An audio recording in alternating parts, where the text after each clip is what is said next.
आए दिन धर्म और जाति हिंसा हमारे देश में बहुत कॉमन हो गई है। कई वीडियोस में हमने आपको बताया भी है कि कैसे एक जाति हिंसा ने मणिपुर को घेर लिया था और वही हिंदू और मुसलमानों की लड़ाई ने हमेशा ही एक अगली टर्न लिया है। हालांकि ये मामले और खराब तब हो जाते हैं जब इसमें छोटे बच्चे इन्वॉल्व हो जाते हैं। उत्तर प्रदेश के एक प्राइवेट स्कूल के वायरल वीडियो ने लोगों को शॉक करके रख दिया था, जब उसमें एक छोटे बच्चे को कई दूसरे बच्चे मारते हुए दिखे थे। मामला और खराब तब हो गया जब इसके पीछे धर्म हिंसा की बात निकली।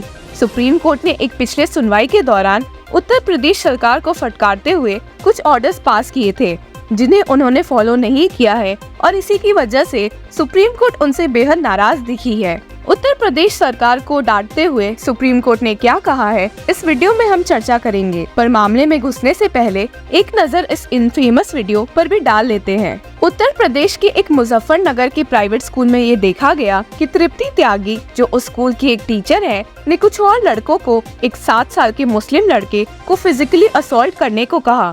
जी हाँ, आपने सही सुना। उस मासूम 7 साल के बच्चे को असॉल्ट करवाने के साथ ही त्यागी ने मुसलमानों से रिलेटेड बहुत ही अपमानजनक भाषा यूज की है, जिसने पूरे देश में झगड़े का माहौल शुरू कर दिया था। अब आप सोचेंगे कि ऐसा एक स्कूल की टीचर ने क्यों किया, पर जवाब सुनकर आप काफी हैरान रह जाएंगे।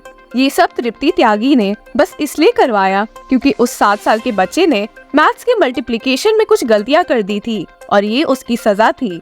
कहने को तो ये मामला शांत हो गया था, पर एक पिटिशनर ने इस मामले को सुप्रीम कोर्ट ले जाना सही समझा। आप सुनकर हैरान होंगे कि ये पिटिशनर और कोई नहीं बल्कि सोशल एक्टिविस्ट और महात्मा गांधी ग्रेट ग्रैंडसन तुषार गांधी है। Tushar Gandhi approach the supreme court calling for an independent and time bound probe into the incident and the prompt registration of FIRs against those responsible. ये मामला सुप्रीम कोर्ट के justices अभय S. ओका और पंकज मित्तल की bench के सामने जा पहुंचा, जिन्होंने इस मामले में यूपी सरकार और यूपी पुलिस दोनों को खूब फटकार लगाई है। यूपी पुलिस द्वारा इस मामले में लापरवाही से सुप्रीम कोर्ट बेहद नाराज दिखी थी। उन्होंने इस मामले में FIR बहुत लेट दर्ज किया था और उसी के साथ विक्टिम के फादर द्वारा कही हुई बातें FIR से गायब कर दी थी। वहीं सुप्रीम कोर्ट ने कहा कि राइट टू एजुकेशन एक्ट के तहत which prohibits physical and mental harassment of students and their discrimination on the basis of religion and caste, हर बच्चे के पास ये राइट होता है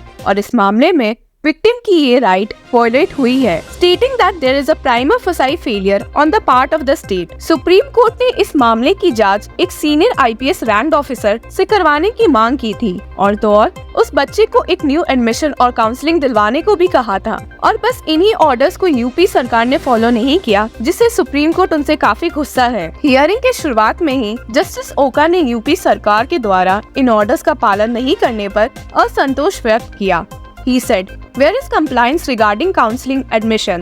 There are several aspects. There's no compliance by the state. Where's the affidavit?" Advocate Sanjay Jain, जो कि इस मामले में स्टेट की ओर से मौजूद थे, ने कहा कि इस मामले में काउंसलिंग के लिए एक टीम बनाई गई है, जिसमें 3 डॉक्टर्स, एक साइकाइट्रिस्ट, एक नर्स और एक कम्युनिटी पर्सन इन्वॉल्व है। जस्टिस ओका ने हालांकि अपनी लाइन ऑफ क्वेश्चनिंग को बंद नहीं करते हुए दूसरा सवाल पूछा, वो are those professionals in such a serious incident, can a nurse और secretary do counselling, whether you appointed a child psychologist. Council ने बेंच को इस मामले में जवाब देते हुए कहा कि उन्होंने एक साइकाइट्रिस्ट हायर किया है। हालांकि इस जवाब से जस्टिस ओका खुश नजर नहीं आए और कहा कि वे उम्मीद करते हैं स्टेट को चाइल्ड साइकोलॉजिस्ट और एक साइकाइट्रिस्ट के बीच का अंतर मालूम है। He stated, "There's a difference. We expect the state to understand the difference between a psychiatrist and a child psychologist." मामले को आगे बढ़ाते हुए उन्होंने बच्चे के एडमिशन प्रोसेस में भी जांच की। इस मामले की लास्ट हियरिंग में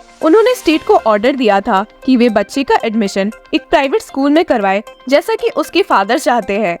हालांकि इस मामले में भी यूपी सरकार ने अभी तक कोई अपडेट नहीं दिया। जस्टिस ओका asked, "Where's the response to the affidavit filed by father?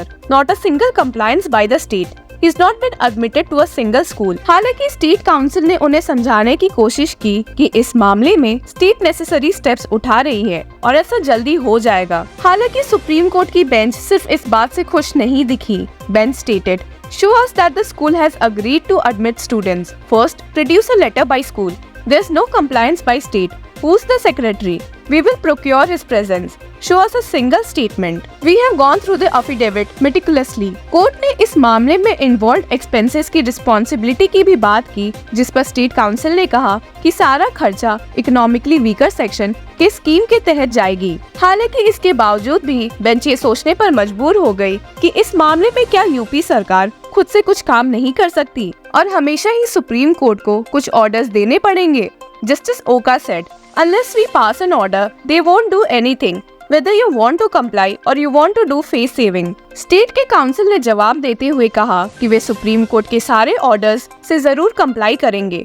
हालांकि बेंच ने इस बात पर जोर दिया कि बच्चे को बहुत ज्यादा टाइम तक स्टेट ने नेग्लेक्ट करके रखा है। जस्टिस ओका stated, "The order passed on 25th September. Now we are on 10th November. The students are treated like this in your state and the state remains silent." इस पूरे मामले में कोर्ट उत्तर प्रदेश सरकार के बिहेवियर से बड़ी परेशान नजर आई और कहा कि उन्होंने अभी तक कोर्ट के किसी भी ऑर्डर से कंप्लाई नहीं किया है, ना ही बच्चे को ढंग से काउंसलिंग दिलवाई है और ना कि उसे एडमिशन। काउंसलिंग का मामला सुप्रीम कोर्ट ने TISS Tata institute of social sciences को अपॉइंट करते हुए सौंपा है। The bench stated, "We therefore appoint TISS to suggest the mode and manner of extending counseling to the students. Tata Institute of Social Sciences will also suggest the names of expert child counselors who can extend counseling under the supervision of Tata Institute of Social Sciences." इस मामले में इतनी देरी के कारण भी supreme court ने principal secretary of the education department को वर्चुअली कोर्ट की नेक्स्ट हियरिंग में मौजूद रहने का ऑर्डर दिया है।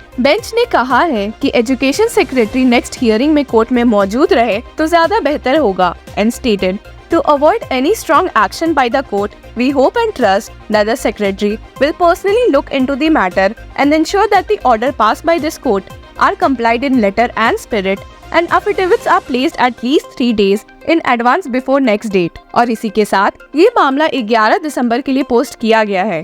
एक स्टेट के लिए बहुत ही शर्मनाक बात होती है जब वहाँ के स्टूडेंट्स बस इसलिए अब्यूज हो रहे हो क्योंकि वो एक स्पेसिफिक रिलीजन से बिलोंग करते हैं। अब ये देखना होगा कि इस मामले में सुप्रीम कोर्ट की इतनी फटकार के बाद यूपी सरकार कौन सा कदम उठाती है। ऐसे इंटरेस्टिंग न्यूज सेगमेंट से जुड़े रहने के लिए कीप फॉलोइंग लॉ चक्रा।